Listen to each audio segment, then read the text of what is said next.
welcome po sa channel ni Yana Avery. Andito po kami para magluto ng beef pinapaitan o pinapaitang baka. Ayan po yung beef natin. Lalagyan po natin siya ng green onions at saka celery. Tataktakan rin po natin siya ng garlic granules. Igigisa po natin siya ng luya, bawang at saka sibuyas.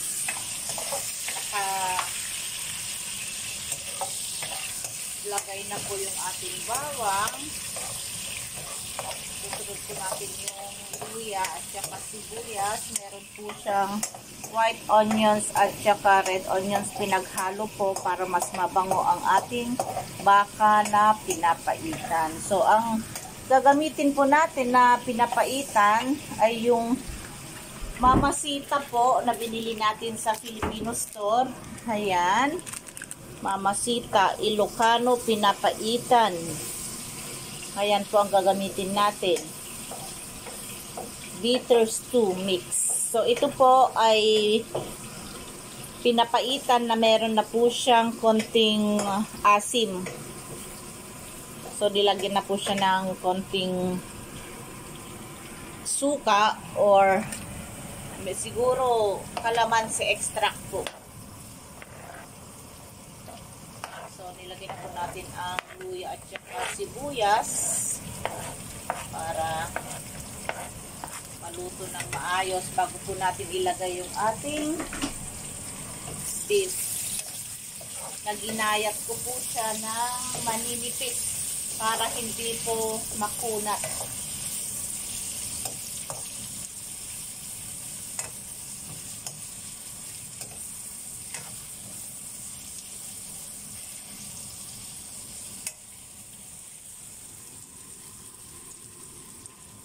Mabango-bango na. Hintayin lang po nating maluto ang bawang, sibuyas at saka luya para mas masarap po pag nilagay po natin yung ating beef.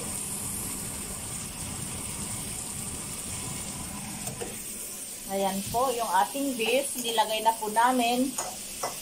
Mga ano siguro tohan, nasa kalahati. O mahigit kalahati po, mahigit kalahati kasi mga 3/4 siguro po kasi pa yung masosobra po mamaya babaunin po ni ka-partner na uulamin niya sa kanyang trabaho.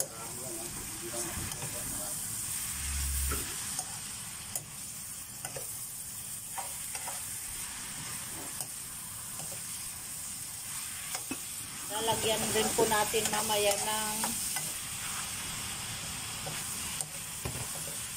durog na paminta para mabango.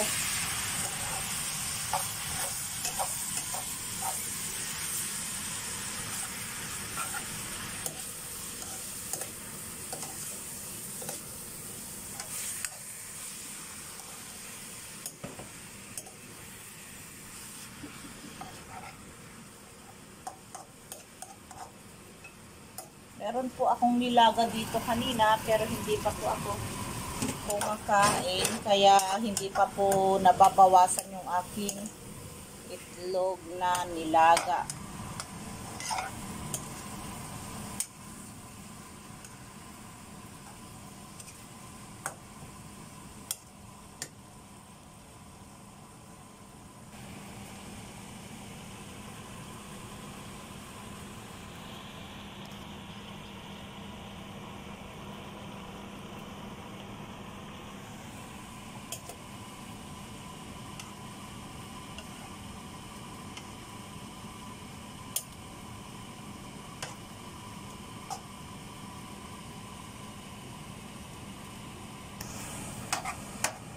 Ay, yung red.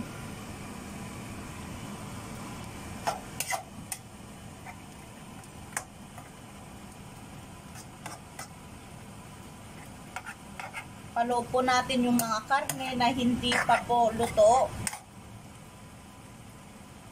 Para uniform po yung kanilang pagkakaluto. Ganyan.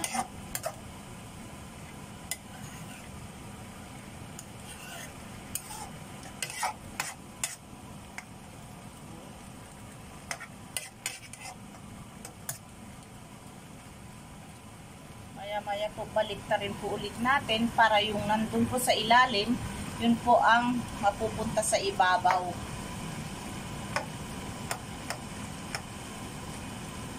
Para maluto po ng maayos itong ating karne ng baka.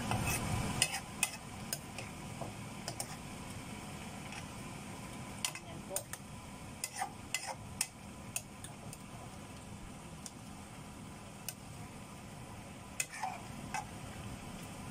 Lagyan po natin ng konting tubig. Pero bago po natin lalagyan ng tubig, lagyan po muna natin siya ng ground pepper at pampalasang paminta, pampalasang monosodium glutamate, betchin po. Kasi wala po tayong beef cubes, kaya ito na lang po ang gagamitin natin pampalasa, yung betchin. At lalagyan rin po natin siya ng white brown pepper para matanggal po yung lansa ng ating beef.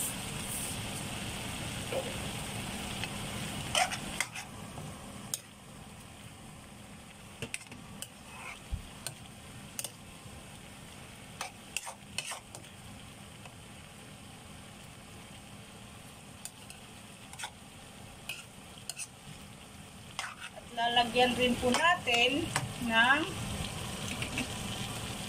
binili po nating garlic granulated, yung sa granules po. Ayan, para mas masarap po, mabango, lasang garlic.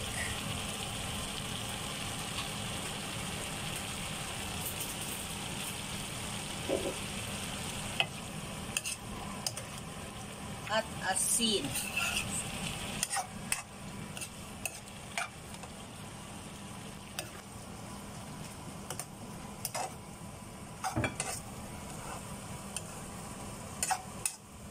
Lagyan po muna natin ng konting tubig para may sabaw naman po siya.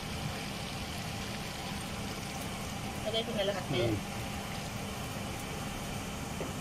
At pampaalat na asin. Kasi wala po tayong nor cubes.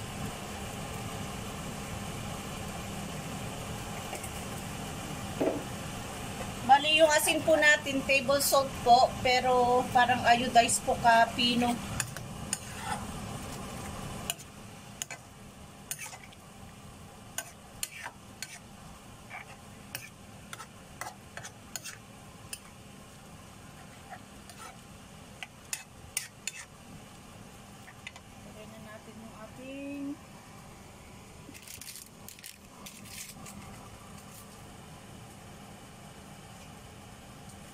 Pinapaitan na mamasita. Gano'ng kalaramihan?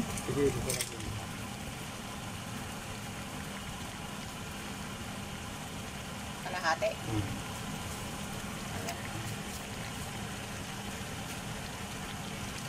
Paborito po ni Lakay ito.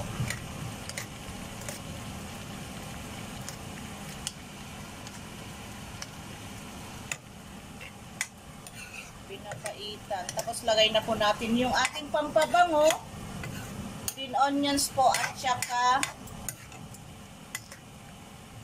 ayun, green onions po at saka celery, parang nag-spark. Unahin po natin yung kanyang stock. Ito na nga itong ilaw. Ayan. Pinailalim natin yung stock para unang maluto. Pero masarap naman po pag, lalo na pag crunchy. Lagay po natin. Gusto ko kasi yung maraming green onions at saka celery pag ganito po ang ulam. Ayan. Marami po tayo niluluto kasi pag yung ulam po ng gabi na, yun na rin po ang binabaon ni ka-partner kinaumagahan sa trabaho. Kasi maaga po ang kanilang pasukan. So, bago po mag-alas 7, inaandun na po sila. Kaya ginagawa namin, meron na po siyang ulam. Nire-reheat na lang po nila sa microwave doon sa kanilang lunch room. Ayan po. Huwag na natin siyang takpan kasi ang green onions at saka celery naman po ay pwedeng raw o yung hindi masyado naluto. Kaya ganyan na lang po. Baliktarin na lang po natin ulit pag naluto na yung nasa bandang ilalim. So, habang hinihintay, pwede na po nating patayin yung ating gas range. O, luto na po. Ayan, pinapailalim ko po kasi yung mga nasa ibabaw. Ganyan. Pwede na.